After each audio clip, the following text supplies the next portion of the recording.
If you have a complaint, then you can leave. This is our home. I finally lost my temper at the person in front of me who was yelling at me. Sheesh, I really did it, didn't I? I thought so for a moment, but I had no regrets. My name is Susan, 33 years old. I live with my husband John and our 3-year-old daughter, Lily. I started working part-time at a local supermarket after Lily started kindergarten. Although my days are nothing special, I've come to appreciate my ordinary life. But for the past 6 months, I've been bothered by something. Hey, Susan, this is a stylish outfit. You should have been careful when washing it. The person showing me the slightly wrinkled clothes complained. She's John's sister, and my sister-in-law. Her name is Patricia. She's unmarried, and as far as I remember, she's 40 years old. Huh? I didn't know. It was just mixed in with the usual laundry, so I didn't notice. I would think you would know it's an expensive one just by looking at it. But I suppose you wouldn't understand, being fond of non-brands, Susan. When she said that, she went back to her room with a face like it can't be helped. Well, you should wash it yourself then, I said under my breath. It was always like this. Patricia seemed to take it for granted that I would take care of things for her. Even after I had done her laundry, she treated me like this. It was so frustrating, and for some reason, I was even preparing my sister-in-law's lunch.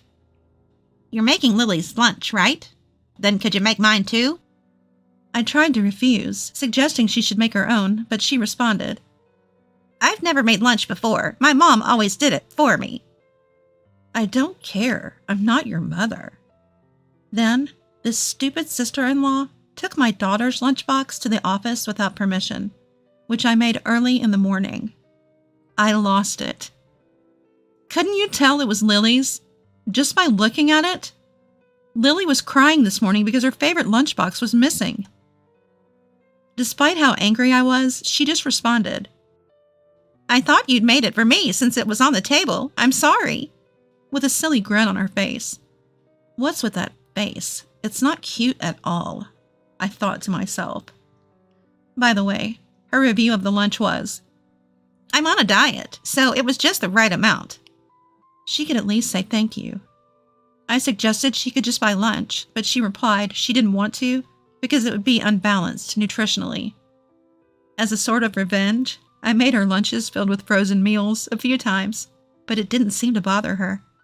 Basically, it was clear she just wanted to make her own life easier. Enough! Half a year ago, we began living in this house with my in-laws. Since we moved here, I found myself getting irritated much more frequently. Even if I told John about it, he didn't seem to take it seriously, while I was begrudgingly doing the housework. Susan, I'm sorry. My mother-in-law, leaning on her cane, started a conversation. She had lost her husband about a decade ago and had continued to work as a full-time employee since then. She had slightly high blood pressure, which led to her suffering a stroke one day.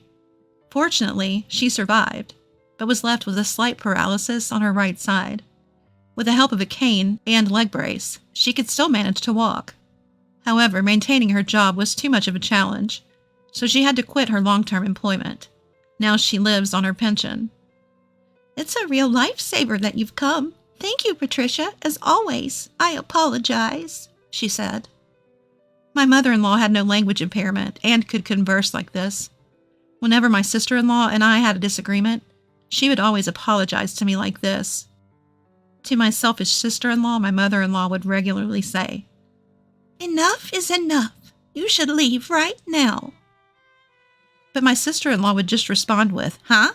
Why? It's convenient to live here since it's close to work. Okay, I'll consider it. Showing that she wasn't really taking it seriously. My mother-in-law was never an old-fashioned bully, and she would always thank me. Even my daughter Lily was very attached to my mother-in-law. When I first heard that my mother-in-law had collapsed, I could never have imagined that things would turn out this way. Because my sister was also living with her, and even though my sister-in-law had a job, my mother-in-law was neither bedridden nor needed 24-hour nursing care. I just thought I'd drop by once in a while and lend a helping hand if needed. But my husband thought differently. Let's move into my parents' house. My husband told me this after my mother-in-law's collapse, and after a day at work. What? Caught by surprise, I stared at him open-mouthed, and he said, I've already contacted the real estate agent, and we'll terminate the lease at the end of next month. You can't just spring this on me, and moving in together all of a sudden? Wouldn't your mother dislike that? I was shocked and told him so. Despite what I said, my husband said, It'll be fine, and it's my childhood home after all. I'll be comfortable there, and I know my mom would be happy living with her son and granddaughter. How easygoing could he be? Well, it might be fine for you, John, since it's your childhood home. Lily, you'd like to live with Grandma, right? Asked this by my husband. Our innocent daughter answered, Yes, Lily loves Grandma.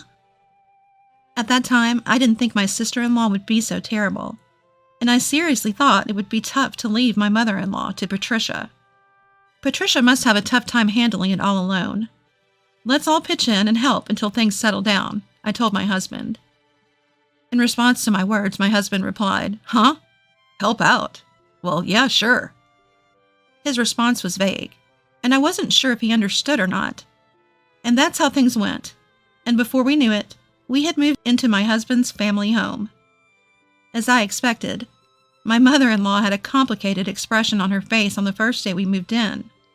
I'm really fine, you know. Susan, suddenly moving in? You must have disliked it, right? She told me with an indescribable expression on her face. Upon hearing those words, I immediately knew that my husband had made the decision to move in with his mother against her will.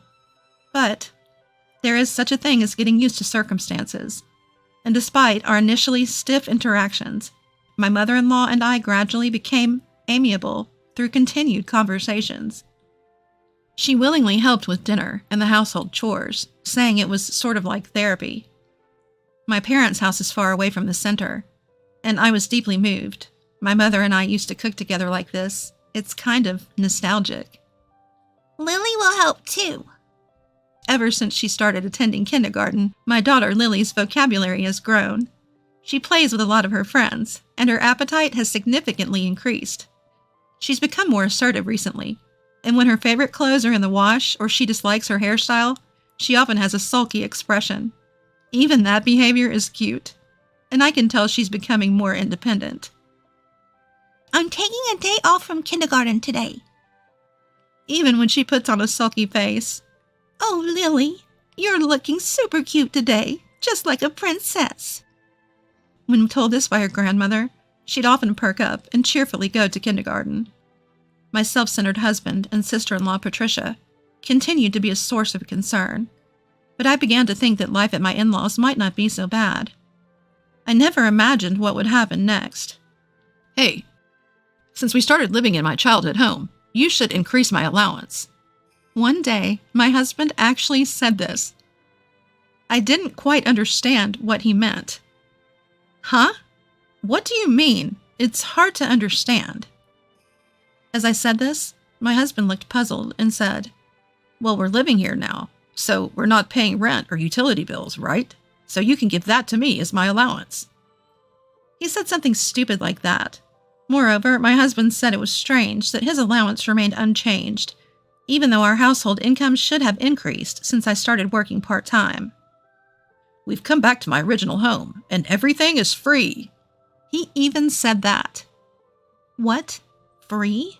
What's he talking about? Thinking to myself. Was it me, or was my husband crazy? I really couldn't understand what he was saying. If I had to say, I was confident it was my husband who was being ridiculous. Well, it's true that this is your mother's house, but we're living here and we often pay for groceries and daily necessities. The house we lived in was owned by my mother-in-law and had already been paid off by my late father-in-law. It was now her property. I believed that the utilities in the home maintenance fund, property tax, and fire insurance were paid by my mother-in-law and sister-in-law Patricia. Since I do most of the shopping, groceries and daily necessities are calculated from our household budget. For this, my mother-in-law would say apologetically after shopping, How much was it? Let me pay it this time. But I refused. Sure, our expenses may have decreased a bit compared to when we were renting. But the addition of 2 more people meant that food expenses certainly increased. And when we could spare it, we were gracefully saving up for our daughter Lily's future. Furthermore, I was making lunch for my husband every day, and he rarely ate outside. My husband, who didn't have many friends, spent his holidays at home, mostly playing video games. Did he really need an allowance? I thought, but I gave him a reasonable amount anyway. I couldn't understand what he was so dissatisfied with. But when my husband John realized that our household was covering the living expenses, he muttered, "Why, that's silly," as he walked to his mother's room. What the hell is his problem? The one who's weird is him, not me. As I was thinking this and preparing for our daughter's kindergarten the next day, I began to hear a commotion coming from my mother-in-law's room. I peeked into the room, only to find John furiously questioning, "Why? Why do we have to contribute to living expenses? This is Mom's house, isn't it?" What is he even talking about? That's what I thought. As I glanced at my mother-in-law, she wasn't reprimanding him. Instead, she was just blankly staring at him, as if it was someone else's problem. Her eyes looked like those of a person who had given up on everything. Noticing my presence, John came over to me and said, "We don't have to pay anymore." He left, seemingly relieved, with a smug expression on his face. Watching his triumphant retreating figure, I cursed myself for my poor judgment in marrying such an idiot. However, if things continue this way, I might end up being labeled as a bad wife who doesn't want to contribute to the living expenses, protesting to my mother-in-law, and relying on John. I was getting anxious about this when my mother-in-law chuckled and said, "Susan, shall we have some tea?" She called out to me like that. That's when I heard a certain story from my mother-in-law.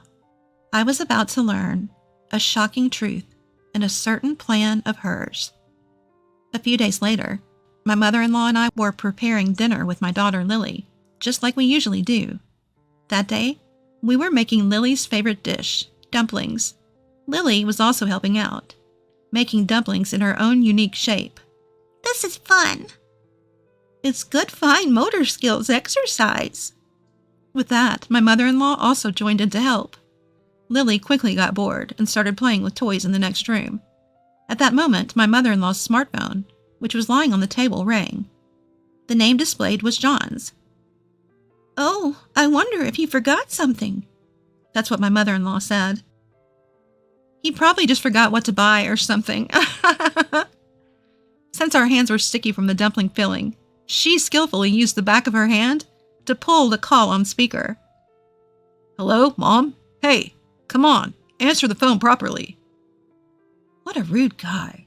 This is awkward. I glanced at my mother-in-law, who was silently staring at her phone. "Help out with the shopping once in a while." My mother-in-law forced my husband and sister-in-law to go shopping because it was a holiday.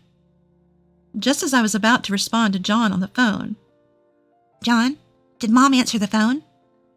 I heard my sister-in-law's voice. "No, I couldn't hear anything. Do you think Lily messed with it?" Hearing John say that, my sister-in-law began to say something alarming. "But still." My mother-in-law and I turned pale as we listened to what came next. Our hands were all sticky, but we quickly pressed the record button.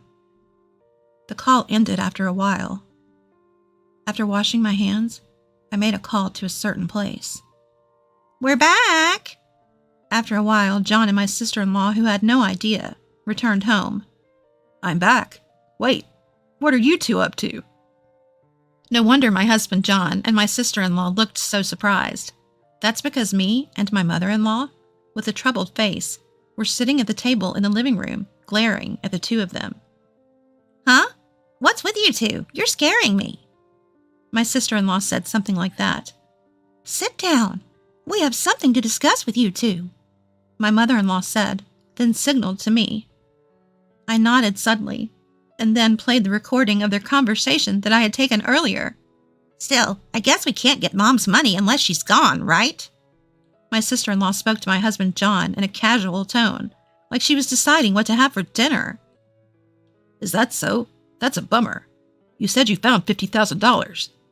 That's why I came here. The worst part is Mom is really sneaky. That's definitely Dad's inheritance. We only got a merely $1,000. Their conversation went on. Finally, my sister-in-law said, She's so slow, it's frustrating, isn't it? Like when she's slowly going down the stairs? Don't you sometimes want to push her? My sister-in-law said something awful, and my foolish husband, John, agreed. I totally get it. The call ended abruptly there. The two of them looked visibly uncomfortable, clearly never having imagined we were listening in. Hearing their conversation, I felt a threat to my mother-in-law's safety and immediately consulted the police. However, they didn't seem very helpful, saying it was a family matter. After the call, my mother-in-law said, I understand how you two feel very well. I've been thinking about it for a while now. I'm selling this house and moving. The two of them were surprised to hear this, eyes wide open. Only my stupid husband and sister-in-law have such stupid faces. In fact, I have been consulting with my mother-in-law about this for a while now. The biggest issue was my sister-in-law. Until I heard about this from my mother-in-law, I had assumed my sister-in-law was contributing a fair share towards living expenses. But it turns out, ever since my sister-in-law started working, she hadn't given a single penny to the household. Perhaps she was still stuck in a student mindset, thinking house chores were the mother's job, and constantly complaining. It's my hard-earned money. I can spend it on whatever I want, right? She said this and continued to splurge on beauty treatments, vacations, and luxury goods. If you've got so much money, either move out or contribute some to the household. When my father-in-law was alive, my sister-in-law would get scolded like this. Only at that time, it seems that there was a little pretend to help with housework, but after a while, it was just back to normal. She never put any money into the house, and since my father-in-law passed away, my sister-in-law had been taking complete advantage of my mother-in-law and doing whatever she pleased. But Dad said I should save up instead of paying living expenses. And just because I've started working, it's weird to suddenly ask me to contribute to the household. I knew she was trouble. Nothing's weird about that. My sister-in-law protested. I am not the bad one. Well, I wanted you to save money and move out. After I finished raising my kids, I wanted to have a quiet life. How many years has it been since you started working? You don't contribute a cent to the household.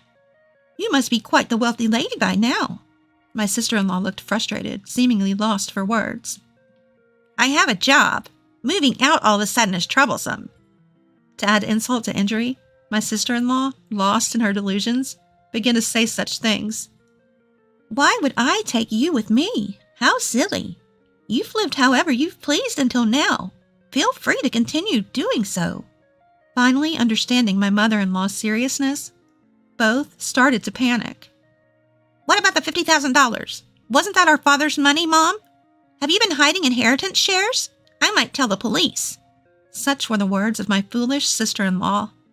When my mother-in-law fell ill, she must have found the bank book by herself. My husband and I got in touch about our mother-in-law, and the conversation somehow shifted to the $50,000. They probably thought they'd get a share too, which is why my husband hastily moved back in. Their stupidity gave me a headache. With a victorious expression, my mother-in-law calmly said, That was my money from when I was single.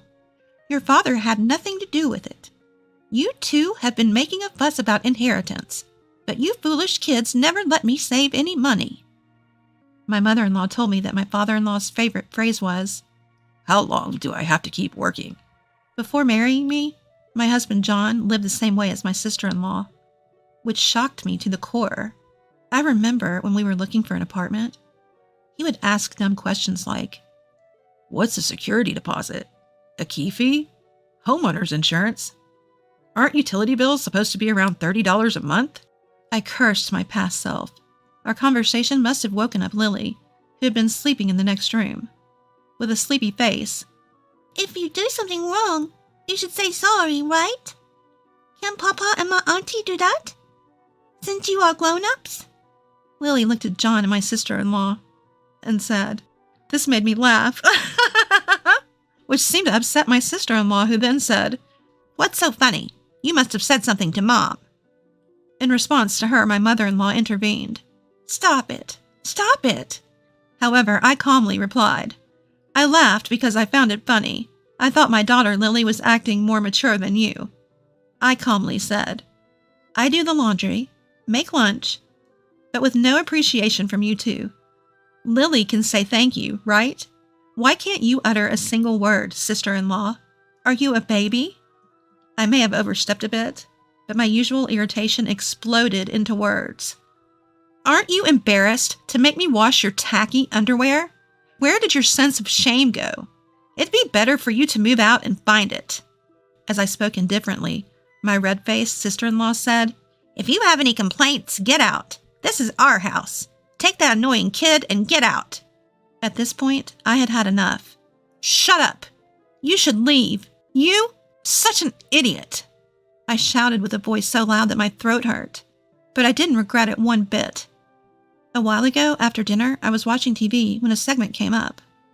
Adult men and women living in their childhood rooms are increasing. Apparently, that's what they call people who, although technically employed, use all their salaries solely for their own pleasure, continue to live at home with their parents, and leave all household chores to them like some selfish demons.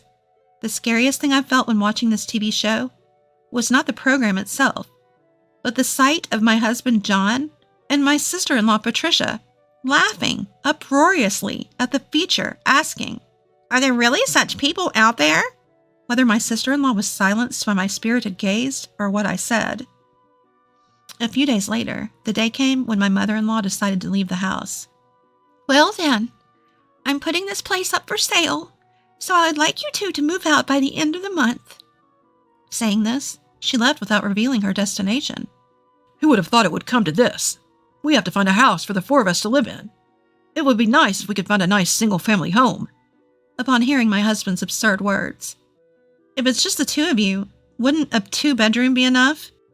I retorted. And to my words, John laughed, asking, 2 people? How do you figure that? He and my sister-in-law laughed off the situation, but ignoring them, I said, All right then, let's go, Lily. Shall we go to see my mom? At my words, my daughter Lily also responded, Yes, I'm happy because it's been a while since I've seen Grandpa and Grandma. She had a smile on her face. What do you mean? He is flustered, as if he doesn't know what's going on. His confusion was comical, prompting me to say, I'm divorcing you. The thought that Lily and I could be pushed down the stairs one day scares me. I can't live with you anymore. In response to my words, he stammered, That was just a joke, right, sis? My sister-in-law, possibly worried about losing her potential maid, responded, Yes, so let's live happily together. John even had the audacity to suggest living together in my parents' home, to which I responded, How can a person who can't even care for his own parents possibly care for others? That's what I told him. Right then, the taxi we had called arrived. As Lily and I got in, I said, Please feel free to live your life as you wish. I left my in-laws home with a smile. In the background, I could hear John crying out, Don't go! Don't go! Like a child. In the past, I thought that childishness was cute. However, now I can only think of it as, wow, I feel bad.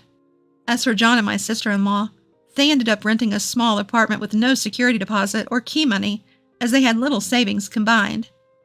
With little life skills and a reluctance to lower their lifestyle, they inevitably struggled to get by. They should struggle. It's too late for regrets. By the way, the reason that my sister-in-law noisily fixed a lunchbox was because she was trying to impress a colleague at work. She didn't know, but the coworker already had a lovely girlfriend. Her lunches, which she obviously didn't make herself, became a topic of office gossip when they abruptly changed from nice meals to something awful in the lunchbox. I heard they caused quite the stir in the office. Apparently, she was the butt of many jokes behind her back. This was a story I heard from a mom friend who happened to work at the same place as my sister-in-law. I couldn't help but laugh. But she's a stranger to me now, so I could care less. Having returned to my parents' home, I now live peacefully with the help of my parents and my daughter Lily. My ex-husband John spent all his free time gaming and hardly ever played with Lily. So far, she hasn't seemed lonely or shed any tears. She has made new friends at her new preschool and seems happy attending there with a smile on her face. When Lily gets a bit older, if she wants to see her father, I'll let her, as that's her right. I wanted to take care of my family and spend each day without any regrets.